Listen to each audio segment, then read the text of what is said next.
Hello, I'm Valeria and I'm going to talk about Call Me By Your Name. Call Me By Your Name is written by André and it was published in the 2007. It is set on a village somewhere in northern Italy. Everything transcurs in the 1980s, which explains a lot of things in the book. The main character is Elio. He's a 17-year-old boy who is passionate by arts like music, painting. His family and him have a holiday house that's somewhere in northern Italy, and so they have like this tradition that they let a young creator or a young student live with them between the summer holidays in exchange of that student or creator help the father, who is a very beloved cathedral, in his cultural compromises. So the one who is chosen this summer, it's called Oliver. He's a 20-year-old American writer, and the moment Elio sees him, he went crazy, he went nuts. He can only focus on Oliver, he can just let his mind fantasize about him all day long. And so they finally start what you could call a romantic relationship, which also became sexual, and that's really the plot. It doesn't have anything more. The book itself, it's based in romance, in coming out, and it's what people call a coming out of age book. This is the type of book I say nothing really happens. Like, it doesn't have a shock moment or an action moment. It's very quotidian book, and that's what I really love, because once you're reading it, it gives you a lot of peace.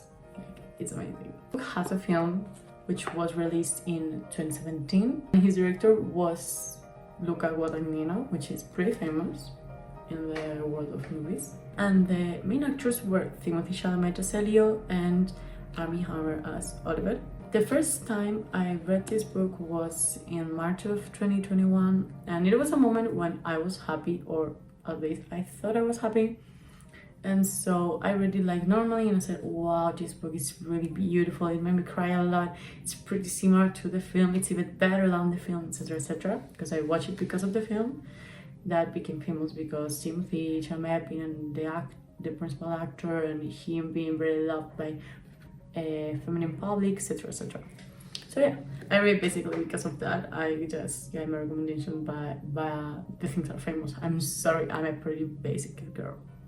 A few months after reading it, I really passed through a really breakdown in my life. I felt very lost, I felt very sad, very depressed, and so I said maybe I could read it again. Like, I don't know, it was something inside of me that said you have to read it again, and so I did, and wow, it really helped me get through that hard time in my life. And it was like reading how someone could feel the same thing as I was feeling in that moment, and I feel like someone understood me, and that everything could pass, because I know some people understand what I feel, and that it was the best moment in my life when I finally healed. And so that's obviously why this is my favorite book and why it's so special to me.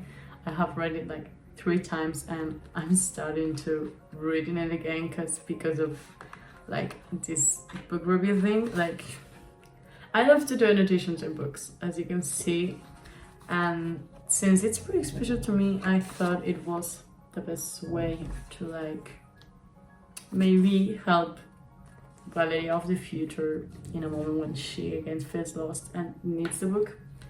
She can read what Valeria of the past felt, and like, I was feeling that bad in a moment, and now I'm feeling bad, but it could pass, so why can't it pass again? You know, it really cut deep into me because of the beauty and the pure in the love that it's written, and obviously all the sadness in the heartbreak.